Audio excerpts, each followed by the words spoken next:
Hi, everybody. It's great to be here. Absolutely great to be here. I'm feeling like we really have a hard act to follow today because I think we all were just truly impressed with Diane's remarks after a wonderful video. So it's kind of like, where do we go from here? So we're going to give it our best shot to go from here. The video was very informing. It presented many of the trade-offs to be considered as we move forward in the energy transition. So the real question on the table is, how do we do this in the best way possible? And in a way that minimizes harm and maximizes benefits. And that's what this panel is about. So what we're going to do is we're going to start with each panelist giving us a little bit of background on themselves. And then we're going to start me asking questions. And then we're going to do Q&A, which is what your little cards are for. So as the panel goes on, go ahead and start writing up your questions. So I'm going to start with Sarah. Sarah, would you like to begin by telling us a little bit about you and your research? Sure. Okay, sounds like that's on. My name is Sarah Saltzer. I'm the Managing Director of the Stanford Center for Carbon Storage at Stanford University. And I'd like to talk with you about some work that we have recently been doing at Stanford looking at decarbonization in California.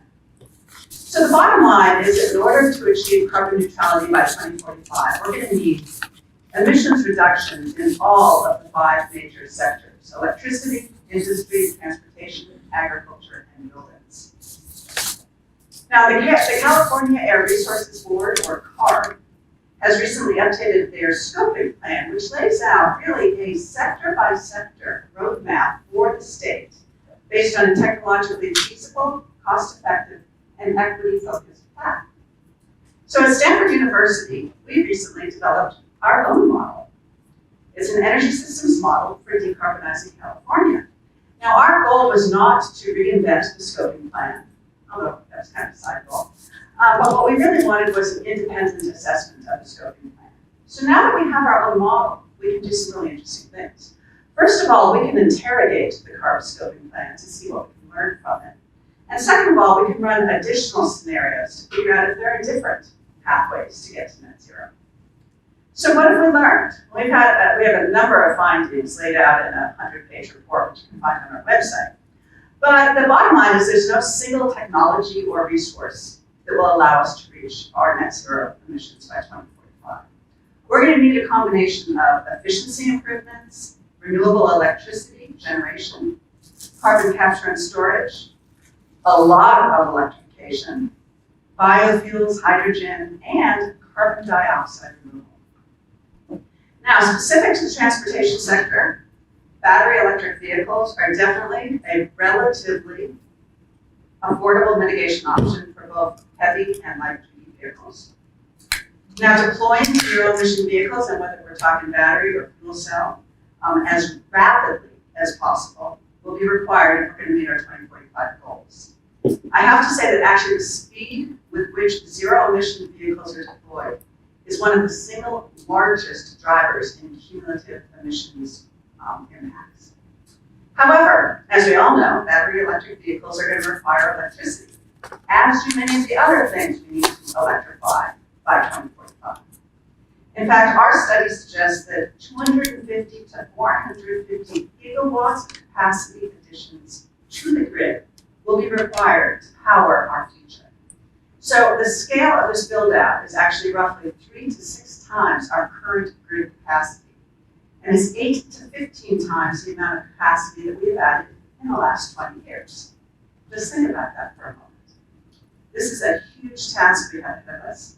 And by the way, 30% of that electricity growth is due to electrification in the transportation sector. We also looked at fuel switching opportunities for the transportation sector, including hydrogen. Hydrogen is currently relatively expensive as a fuel switching option, but our modeling suggests that if you're going to bring hydrogen into the system, the most cost-effective place to do it is probably in heavy-duty transportation, compared to, say, industrial fuel switching or something like that. And I use the word relatively a thought. We're surprised to see that hydrogen generation costs themselves are actually relatively small compared to the cost of distribution and storage. So we're a research university. We think more research is needed into that area. So in conclusion, meeting California's emissions goals will require a massive amount of infrastructure built out in a very short amount of time. It's critical that the state find ways to eliminate red tape, streamline permitting, and foster cooperation between public and private entities. Thank you. Thanks, Sarah. Let's go to Trelynd.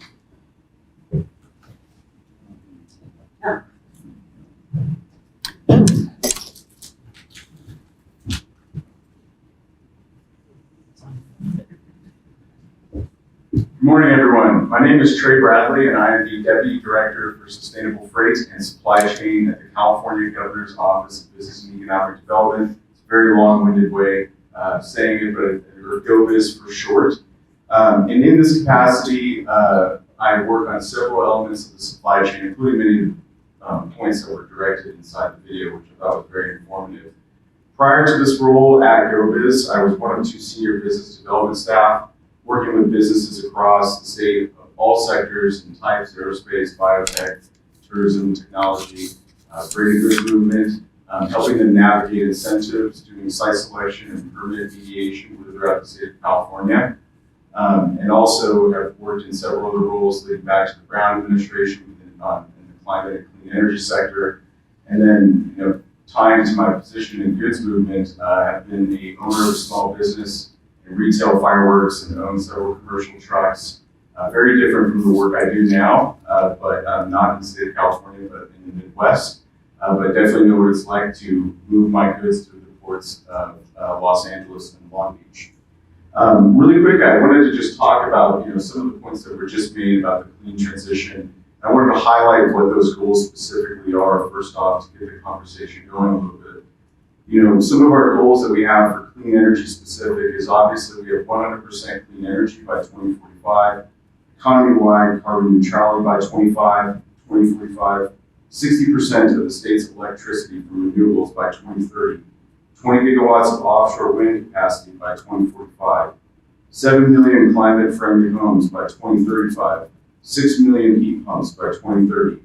In transportation, all new vehicles sold are to be ZEV by 2035. Medium and heavy-duty vehicles in California to be ZEV by 2035. All new drayage trucks entered in the system registered with CARB must be ZEV starting in 2024, this next year.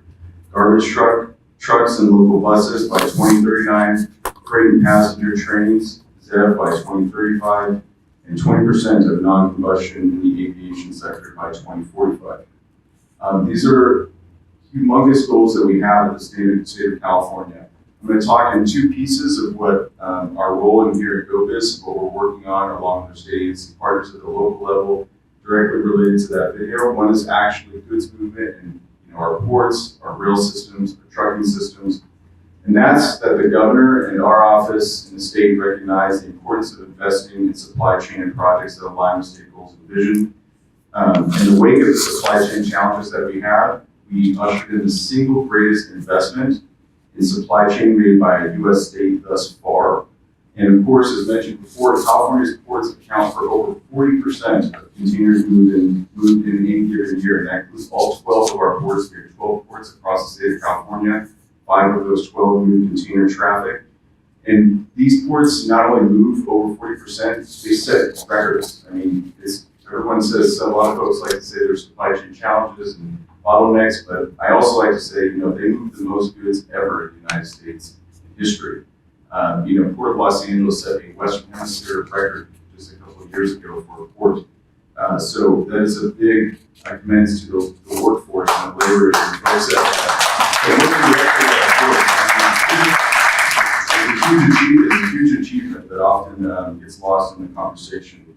But California's supply chain is some of the cleanest in the world, and we're making this transition. This investment that we are making in port and freight infrastructure is profound and notable across many things. I mentioned goods movement campus earlier, $1.2 billion that we've recently injected in port and freight infrastructure. We have core funds that coming through our office for data interoperable systems between our container ports. Then we have also all of the multi-billion-dollar investment over 10 years for ZEB and ZEB infrastructure. Last, I just really want to talk about one thing I thought that the video brought up also, which is the actual supply chains necessary to build a clean economy. California is of all the U.S. states, we export and extract and process the most critical minerals of any U.S. state. It was only 10 years ago that there were no rare earths produced or processed within California. California now produces 15% of the global rare earth supply, in addition to China. We have one of the largest lithium resources in the world that is projected to meet up to 40% of global lithium demand. We have plenty of other resources mentioned: manganese, boron, zinc, all of which we are working on. I actually have a Google map where I track these projects. 3 years ago, I could only track 4. Now 31 critical mineral projects in the state of California. And we're doing it in the most sustainable way possible. So the new space of developing supply chains is something that we're working on. It's with hydrogen, critical minerals, offshore wind, and something that we're also making humongous investments and strides in. So happy to talk about those in the panel. Thank you. Let's go over to Jack. 3 minutes. 3 minutes, huh? Okay. So I'm Jack Hedge. I'm the VP of Hydrogen Hub Development for BayoTech Industries. BayoTech is a company based in Albuquerque, New Mexico. We've been in the hydrogen space now for almost a dozen years. Developing technology, developing conjunction with Sandia National Labs to modularize hydrogen production, bring hydrogen production closer to more. One of the biggest issues today, deploying hydrogen into the transportation sector and other sectors, is the cost of transportation. So the ability to bring that hydrogen closer to the end user, closer to where the demand is a way to help reduce that cost of infrastructure, reduce some of the cost of barriers to hydrogen as the uptake. So the key, we think, to these ambitious goals here in California and elsewhere in the country is really about infrastructure.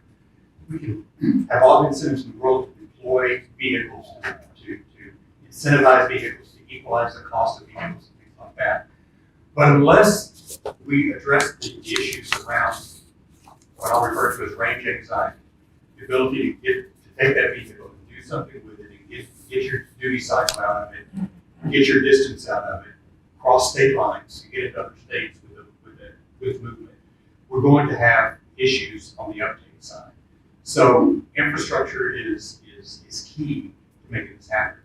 And again, I'll a little bit about the idea around state lines. Those trucks that operate here in California don't just operate in California. They have to operate in Nevada, in Arizona, in Utah, in Wyoming, in Nebraska. And so do those trains. So we have to look at that infrastructure capacity throughout the goods movement transportation corridor network in the U.S. We don't have a national freight strategy in this network. It's something we've talked about for years, but we don't have one yet. So there's this entire ecosystem that really has to be developed, and it has to be done in conjunction not only with other players here in the state of California, but with other states in the union and the federal government. So it is a monumental challenge.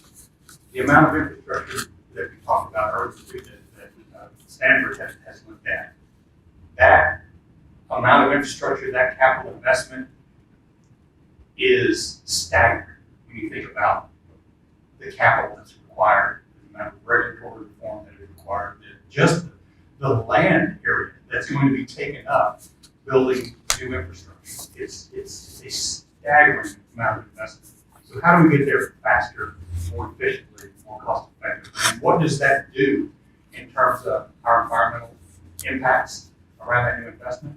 And how do we focus the jobs that will create on the communities and the areas that really need good paying jobs? How do we expand the middle class? How do we grow the middle class?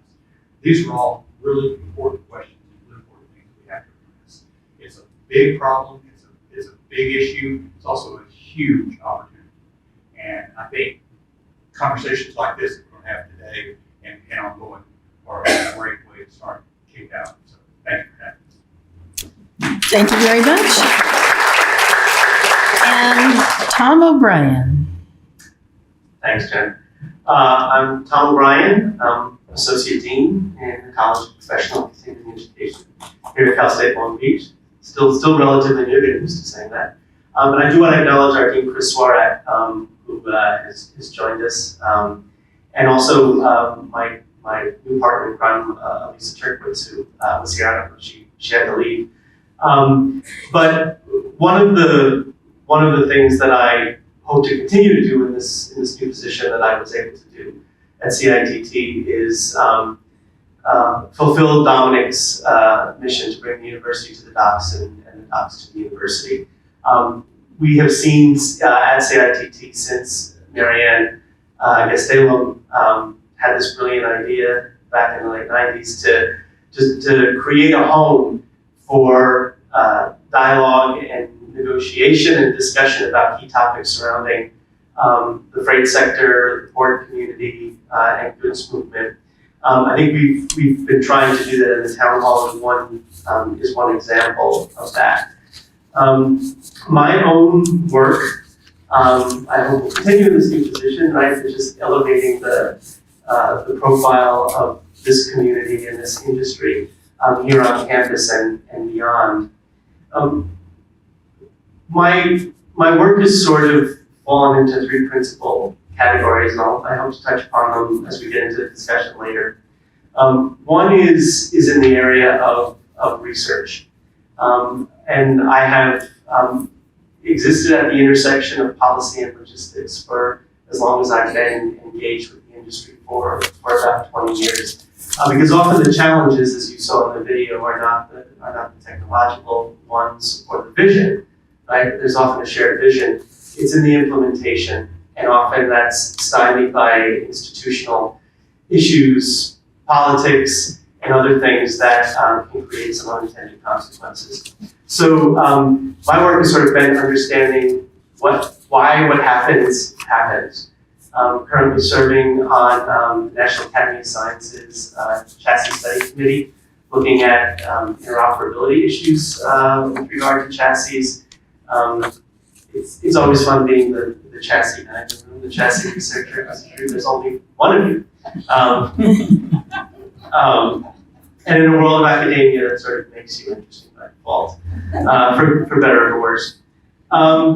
And we've also, and I say we because I've done a lot of work with Jen on what happens with the longer term impacts of policies, things like peer pass, appointment systems, to understand what works, what doesn't work, so that when we try to do something similar the next time, we hopefully do it from a more informed perspective. The second of sort of the two charges that I've had as an educator has been to actually teach what we learn, using our research to inform the exchanges we have in the classroom with students, and that includes our degree programs, but also our global logistics professional program, and I'll also acknowledge Angelique, who's in the back of the room, who shepherded that project for many years. And then the third thing in closing is that we take our job really seriously at the university, serving as a forum for discussion, as a neutral forum. Happy to have all of the parties that are in this room as part of the discussion. And most recently, given the topic at hand, we were asked to work on behalf of the state, California State Transportation Agency, but also GoBiz, CEC, and CARB, to help convene a symposium between the ports and the Japanese Ministry of Land, Infrastructure, Transport, and Tourism to discuss how California and Japan can support each other's efforts in port decarbonization and pursuing green shipping corridors. And Trey and I have been following each other around in different parts of the state.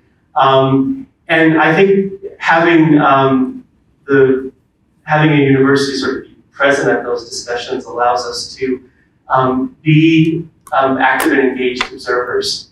And that's sort of what I think we'll hopefully be talking a little bit later in the discussion.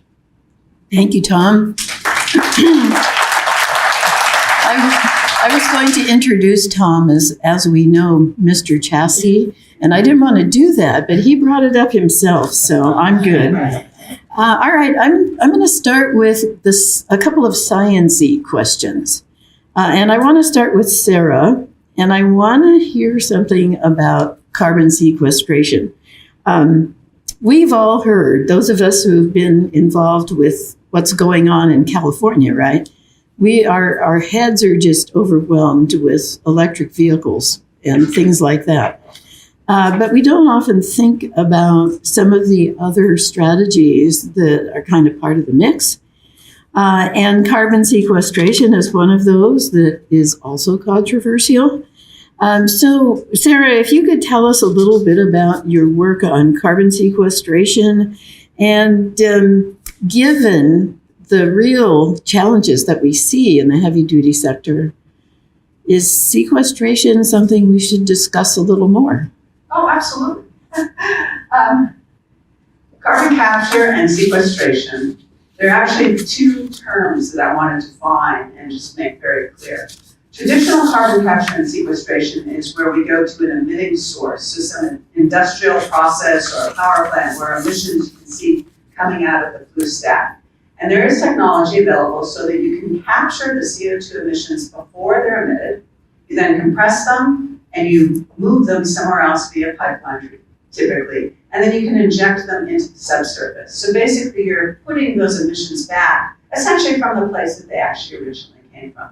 And that's what traditional carbon capture and storage is. And there are about 40 projects worldwide that are doing this, and they're doing it effectively. And they've actually been doing it for close to 40 years. So this is a proven technology. We know how to do it.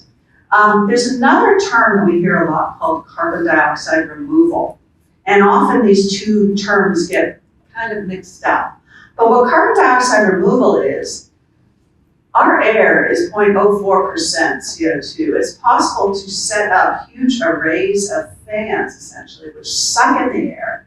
You can then do a carbon capture process and extract the CO2 from that. And then again, you have your CO2, which you can inject in the subsurface.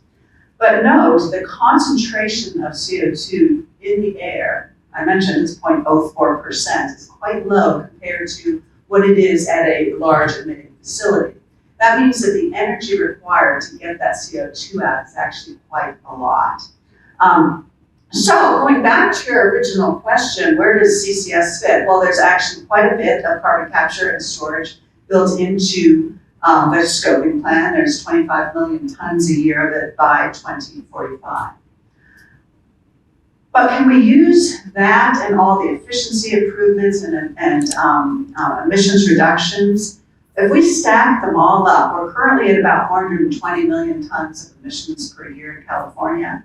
If we do all of our emission abatement things that we've got planned, we will still, by 2045, have 75 million tons of emissions. We're not going to get to net zero. The CARB plan does not, through emissions reductions alone, get us to zero. It gets us to 75. So what we have to do is get to net zero. And what net zero means is we need that carbon dioxide removal, that process where I told you where we basically suck in the air, capture the CO2, and then inject that CO2 somewhere. So we need both. We need all of it. Thank you so much. I have a second science-y question, and this one is for Jack. And again, I'm kind of honing in on some of the things that were evident in the video, and that is that we really have to look at the life cycle. If we're gonna do this right, we can't just focus on tailpipe emissions. One of the issues, at least that I hear about a lot with hydrogen, is the fuel source itself. So right now, the one or two hydrogen trucks that are running around, excuse me, are deriving the hydrogen from natural gas. So that doesn't really help us a lot in terms of reducing carbon. So there are things called gray hydrogen, and then there's blue hydrogen, and there's green hydrogen. And the green is what we want because that's the one that's actually clean from a fuel cycle point of view. So, Jack, tell us about gray, blue, green, and where are we going? Are we close enough to a green so that it will actually come in time, given California's goals? So you asked a science question to the least science guy. But yeah, you're right. I mean, green's the goal. Green's the objective. The part of the infrastructure required to get us there, though, is part of that infrastructure that we talked about. That incremental amount of infrastructure that will produce electricity from renewable sources like wind, like solar, at scale large enough to make hydrogen at a scale large enough to be useful and have a net positive impact. The scale of those renewable resources to come online is part of the infrastructure that I'm talking about. Those are massive solar arrays. Those are huge wind farms. Those are incredibly large projects, and they have an environmental impact on themselves. So they may not emit greenhouse gases, but they have huge environmental impacts on habitat, on land resources, on other things. So they're not without cost, they're not without consequence. Gray hydrogen today, most hydrogen today is gray. It's made from natural gas, pipeline gas that's coming out of the ground. And while you're right, it doesn't get us to a net zero from a carbon intensity standpoint.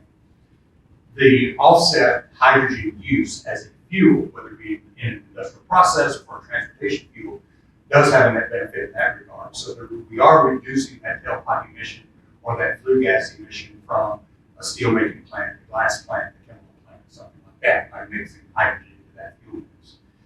Blue hydrogen is probably the step on the way to green, ultimate green. And by blue hydrogen, what we're doing is we're capturing methane that today is being emitted into the atmosphere. Methane is an extremely volatile greenhouse gas.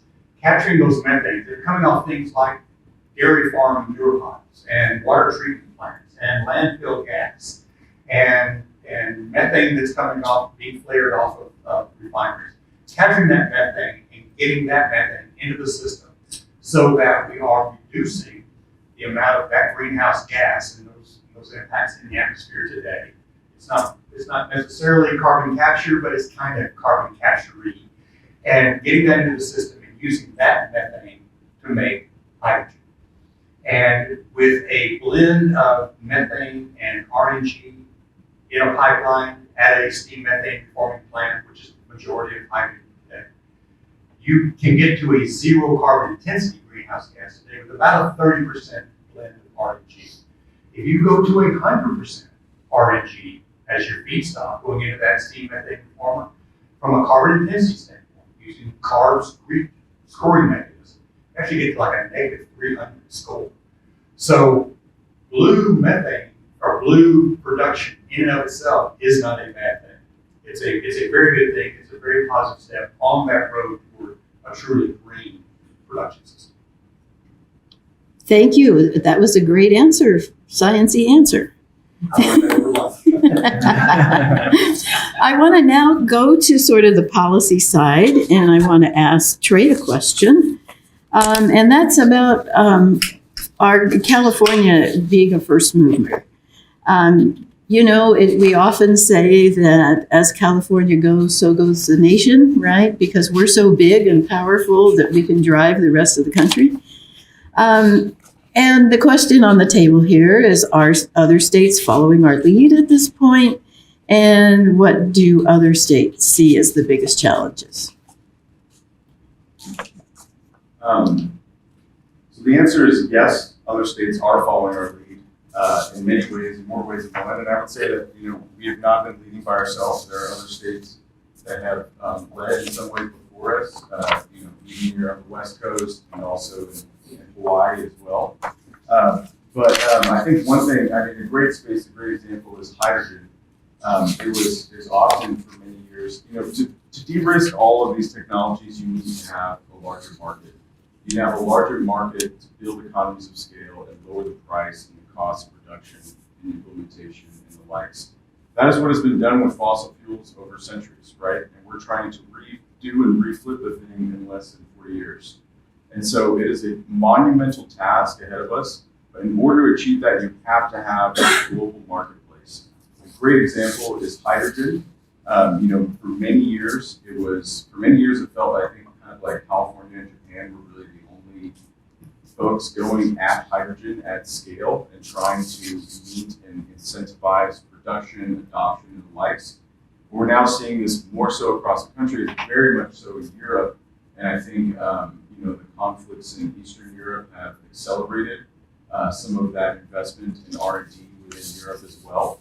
And so that just brings and lowers the price point. Getting other folks to buy in and jump into the market mix is important. And it can't go without saying that how important the things like the IIJA, the Inflation Reduction Act, and the CHIPS and Science Act are in terms of investment with other states within the nation. If you take the IIJA, the Inflation Reduction Act, and the CHIPS and Science Act, you combine all three of those major pieces of federal legislation together, and you adjust for inflation, they're a little bit more than the entirety of the New Deal, which was considered one of the largest public investments in U.S. history. And some of those investments are going to come online, and they're going to come up immediately. There's a long runway with some of these investments. The IIJA is a 10 to 15 year bill in terms of rollout the total amount of its funds. So we will see those investments come online, but I think that those are really the marketplace incentives across tax incentives, credits, grants, that will really bring the market to places that it has not been before. You need that perfect mix of public and private investment to de-risk and bring new marketplaces into the map and into connection. I'll just give another example of hydrogen. It's about to be done the same. There was just a release from the Department of Energy this week for several $1 billion for battery production and manufacturing, battery research facilities regionally. We just went through this exercise with hydrogen. There were hydrogen hubs awarded across the country, including one here in California called Arches. So, these are really regional investments that the federal government is making to really build that scale across multiple states in partnership with one another. California, we have our own hydrogen hub, but we are also the fourth largest economy, or soon to be fourth largest economy, and a little bit different dynamics we have in some of those the largest ports in the nation and thus world. But we're actually seeing those investments from the federal government happening at a regional level with multi-states part of it, and really accelerating this clean transition to de-risk the marketplace. That is the key, de-risking the marketplace for private and public sector investment to bring economies of scale. Thank you. Thank you very much. Now I want to kind of get back to the nitty-gritty, which is kind of on the ground. And I'm going to turn to Tom for this. We heard a whole lot about what a huge undertaking we're talking about in terms of changes, entire fuel systems, entirely new vehicles, new fueling structures, new infrastructures. We go on and on with the scope of what we're talking about here.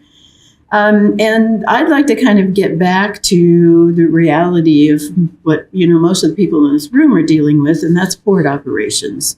So if you think about all of this, what do you see as the main challenges on the ground port operations? There's no lack of them. But I actually think that the first challenge is actually one of messaging and communication. We're talking a lot about port decarbonization, but as the video suggests, this is a broader supply chain challenge.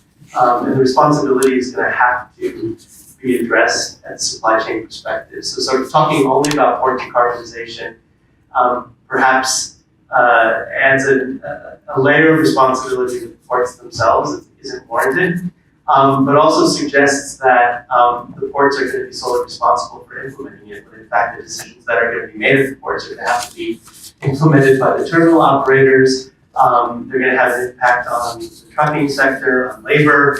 And so I think maybe reframing the discussion a little bit is challenge number one to address.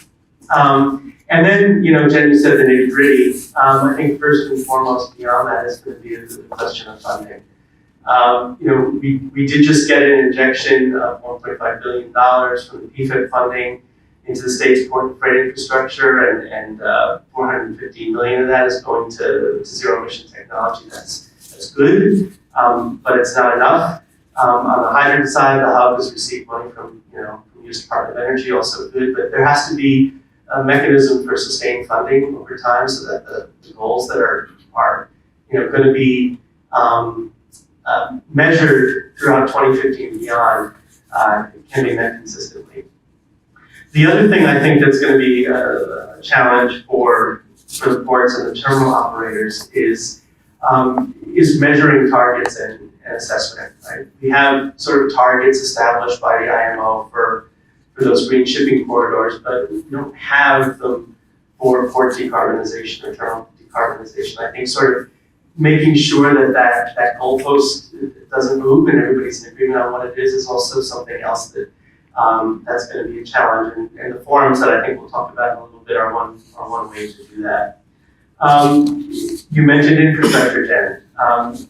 We all sort of know the challenges of the charging infrastructure. Upgrading infrastructure is also something that's going to be of significant concern and needs to be addressed, and that's going to depend upon the ocean carriers making some decisions about which fuels they're going to use, and they're going to test.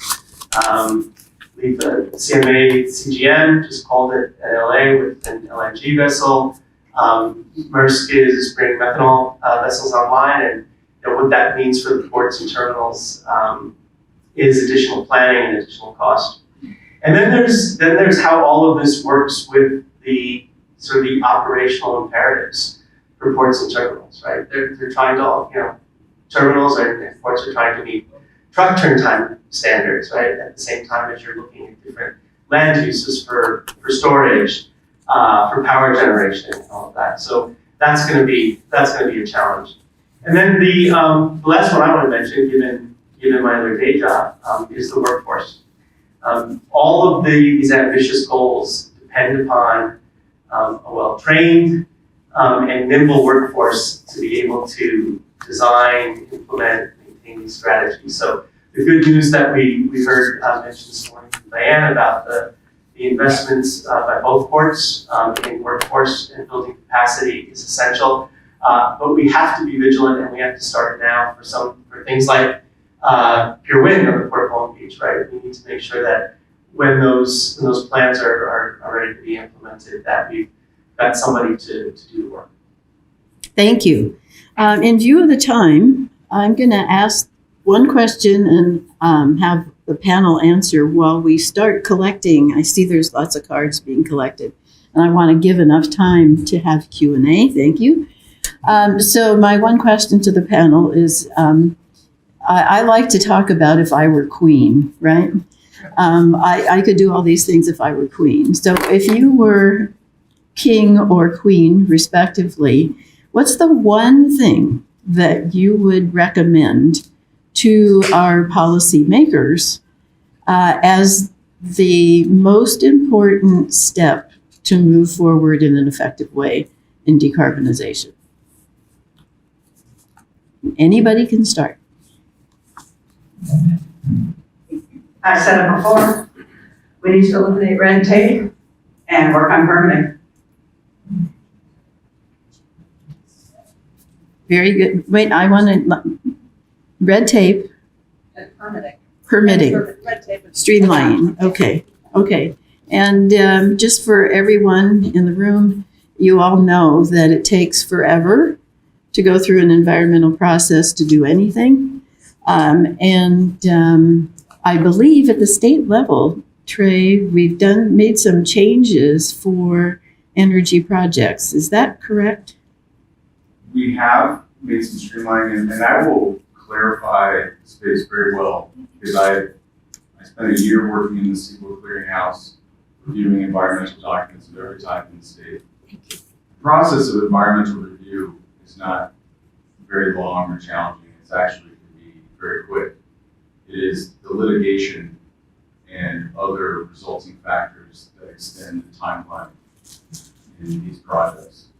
That is what the bill that the governor signed for infrastructure streamlining this year was. It was to guarantee windows within the courts. It is rarely ever that the state agencies and departments have streamlined this process in every way possible. CEQA is all online, it's all submitted online. I worked in there when there used to be mail delivery, people delivering FedEx boxes and just dolling them in every single day. It's all digital now, it's all automated. Every single part of the permitting process within CEQA is as streamlined as it can be in a timely manner. It is the windows of with respect to the judicial branch, which are very well defined, and the ability for folks who are outside of the permitting process to weigh within that process, and then elongate it. So that was a lot of what was addressed this last year with the legislature and the governor and some of the infrastructure streamlining. Some of that has already existed for other types of projects, but we're very optimistic that we'll be able to close that window and remove some of those barriers, which often hold projects in kind of a window of time where they cannot be moved. Okay, thank you. Thank you for the explanation. And let me keep going. Anybody else want to be king or queen?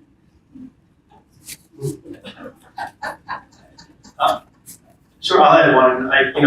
I hope this one isn't too late, right? But I think we need to get the investment and focus of policy on the infrastructure, on charging infrastructure.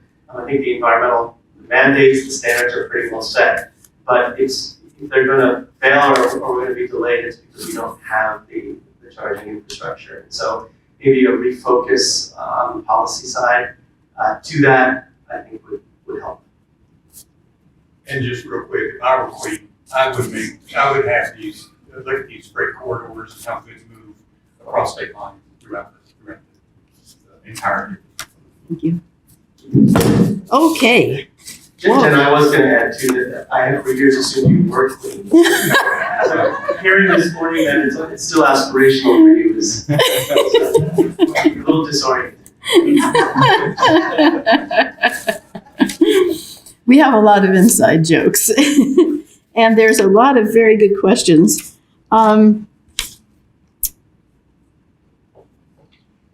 Okay, we have a Harborcraft rule here. And the question is, what can hydrogen do to help reach the efforts of the Harborcraft rule recently amended by CARB? Does anybody know about that? Well, so BayoTech today provides hydrogen fuel and hydrogen fueling equipment for the ferry that's operated in San Francisco Bay and actually fueled by patient. That is a kind of a first cut at some Harborcraft marinized hydrogen fuel cell propulsion and hydrogen as a use for Harborcraft, and it's very promising. It's operating very, very well. It is a operating company better than had been anticipated. So hydrogen does hold a lot of promise in that regard. Again, I think you go back to what's the infrastructure necessary to support the deployment of this Harborcraft, and how do we get there? How do we focus on infrastructure development around those uses and that type of use? What we're doing today is literally it's a small trailer pulled behind a pickup truck, pulls out over the dock, you fuel the Harborcraft from there, and you drive the trailer off.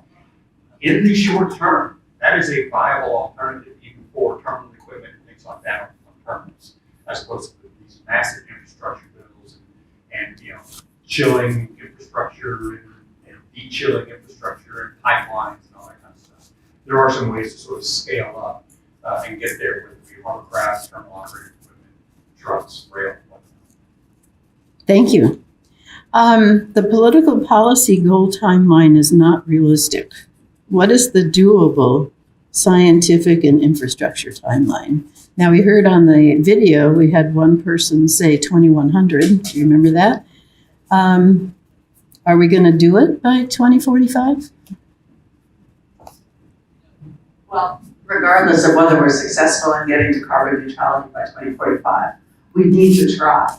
we need to start, and we need to start now, and we need to invoke all technologies to address the problem. Even if we don't quite get to net zero so far, so I don't want to say so what, but we may not make it completely to net zero, but we've got to try. We've got to start doing it now. We can't wait until 2045 and then go, okay, we're going to do it now. We've got to start now. We're already clearly the planet. We're not going to meet our 1.5 degree Celsius increase. We're definitely going to exceed that. So we need to be starting now to try to meet these targets, whether we eventually meet them or not. Thank you. Any others? Okay. What impacts will the transition to electricity-powered infrastructure and, in the use of electric-powered vehicles in the port make on the surrounding communities? The surrounding communities of the ports have had a long history of being the losers in terms of benefits and costs of international trade. So this question is probably voiced by many in the community. What do you see in terms of the transition and its impact on local communities? Well, I'll take a stab at it first. I mean, the environmental impacts on communities, as we mentioned earlier, San Pedro and Wilmington and West Long Beach, places like that around the country, the environmental impacts on those communities is devastating. From an environmental health and safety standpoint, it's devastating. The other thing that often doesn't happen in those communities is the availability of jobs, good family wage, well-paying, middle-class jobs may not necessarily come from those communities either. So not only do they bear the brunt of the impacts, they don't get the benefits from the economic activity oftentimes is created in the ports and harbors. So I think creating workforce development programs that target those communities and that specifically go after those communities to bring people from those communities into the workforce, whether it be around these new technologies of zero emissions or work on the docks or truck drivers or warehouse workers, whatever, but that target those communities to lift those communities and lift people from those communities into these jobs. I think it's something that's an important piece of this. Thank you. Can I add something, Jen? Sure, yes. I would echo that, but I'd also add that this is a challenge for the communities, but also for the planning organizations, the public sector, the regulatory agencies that are responsible for developing those plans and mitigating those impacts. I think local organizations, the communities know what the impacts are, right? But for the planning organizations, the SCAGs and the metros, they've done a really good job at getting up to speed on freight system management, right? They've done their homework. I would put Caltrans in that mix as well. They've invested in training. But now all of a sudden, they have to be experts at energy system management, right? The charging infrastructure demands, a certain set of skills and knowledge, and where those are located, and the life cycle of a battery. And so it's going to be incumbent upon them to sort of become as informed as possible to be able to be effective planners so that they're working with the best interests of those communities in mind. I just wanted to add one thing that's different from now and maybe 50 to 100 years ago is there's now policies in place that say you must invest in those communities because the data is there. With Cal Enviro screen, right? All of our cap and trade climate investment dollars say that you must invest in census tracts with the highest particular matter, the top percentage that's scored within that scoring mechanism. That did not exist 50 to 100 years ago. There is a data mechanism built within statute and law that says those communities must be the ones that receive the investment. Thanks. It's a good reminder on where we've gone with the legislation. There are several questions here about what I'm going to call alternative fuels, and that was brought up in the video as well. The way that things are sort of falling out right now is that with the 2024 you must buy, the only you must buy that's available to buy really is an electric vehicle on the heavy duty side. And Who knows how that will force the market in the future. There's talk about biofuels. There's talk about, in the video, we heard, I think it was LNG, that does 98% of the job. We also have actually a larger fleet of LNG trucks at the harbor than we have of any other alternative fuel. Do we have some other options, or are we just kind of sailing to electricity here with maybe a little hydrogen on the side? All right, well, I'd like to talk about renewable diesel. So renewable diesel is diesel that's made from like fats and oils and rendered animal fat, cooking grease and stuff like that. And it's processed so that it's actually chemically equivalent to regular petroleum-based diesel. So it's the same thing. Yeah, we actually have some refineries now in California that are converting to that. So renewable diesel, because those fats and everything are out there and they're a waste product, using them instead of fossil to create diesel, it does make sense to do.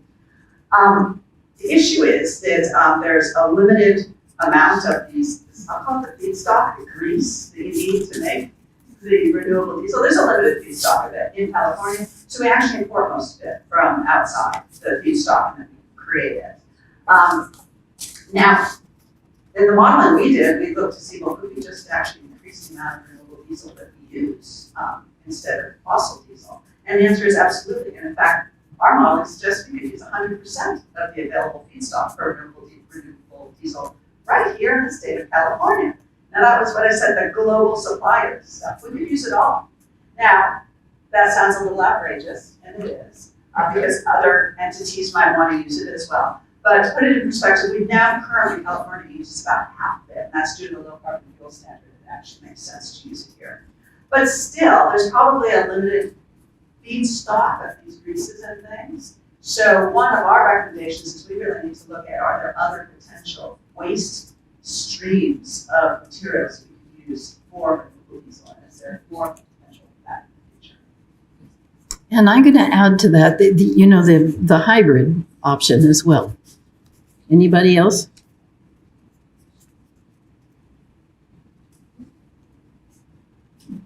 Yeah, I mean, I think part of it is too is the hybrids are a step on the road, and I guess kind of the point is it's all of the above. There is not a silver bullet here. It is all of the above. We need hydrogen. Today it's gray, but moving through blue to green. We need battery electric charging infrastructure. We need carbon capture and sequestration. We need biodiesel. We need hybrid vehicles. We need all of the above to start to drive toward that 2045 goal. And I will say I agree. I think we need to keep the goal where it is at 2045. And don't give people a cut out. They get to 2100. Actually, just to build on that, we need to stop warring or having fights. Oh, is this CCS or renewables or this or that? There's a lot of conferences I go to where we're fighting one over the other. We need to stop that infighting because we need it all. That's very good. Thank you. We're almost at time. There have been a couple of questions about education. I think Tom would probably be the best person to tell us a little bit about what we're doing on the education side to kind of get the message out all the way down to K-12. Before Tom does that, I just wanted to acknowledge that there's one comment about the fact that labor is not on the panel. Tyler and I had that discussion, as a matter of fact. Our tradition is to always have labor at the panel. It didn't work out, mainly for logistic reasons this year.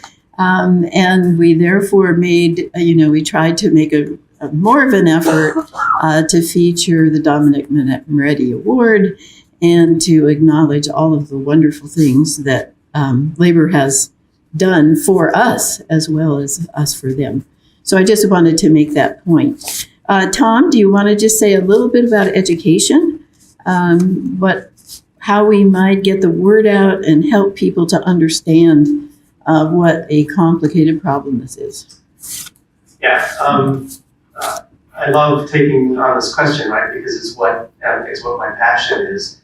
The first thing is that, our traditional educational silos, maybe never work, but no longer work in particular for this kind of problem. It requires people who are knowledgeable in things like data analytics, right, who have advanced degrees. But part of the solution comes from people who might need a certificate program, and there's got to be a solution for all of them. And we have to work better with community colleges, with K through 12 to create those pathways that get people whatever level of education they need at any given time. We've got to be a lot more nimble. Jen mentioned K-12. We can't wait until somebody gets into an undergraduate engineering degree for them to sort of tackling some of these problems. We have to introduce the problem and the concepts in middle school, if not even sooner, when kids have a passion about transportation and they love trucks and the buses. That's a great time to introduce some of these topics. There are a number of really, really great programs in the region that try to do this. I'm most intimately familiar with the Academy of Global Logistics, the Port of Long Beach Academy of Global Logistics at Rio High School, because we provide curricular support to the teachers. And one of the things that we did last year, just as an example, is we created a 12th grade capstone class for the seniors that looks at the supply chain problems of a solar panel manufacturing company. The students are organized in dynamic working groups like they would in any given company, responsible for HR, for logistics, for operations, for finance, and they have to come up with a solution. What that means is when those students go into a 2-year degree, a 4-year degree in the workforce, they're much more conversant about logistics, about the port and that community in which they live and what they see every day. They come with a mindset to address those problems as they see the negative impacts of trucks on their streets. Then they have more tools in the toolkit to begin to solve those problems. And then they come to the workforce much more prepared. So it's got to be an integrated, holistic solution, and recognizing how rapid technological change is, it's incumbent upon us at the university to provide a means for everybody in this room to come back and refresh their skills. I know we're working on things like credit for prior learning for people who want to sort of take the knowledge that they've built in the workplace and connect it to additional educational opportunities, whatever they might be. We have to recognize that people are going to be needing to look to the university for certificates and badges, and that's all things that we're working on. Okay, Tom, thank you so much. We're out of time. We have one more thing to do before we let you go today, but I want to congratulate a very good panel. Wonderful.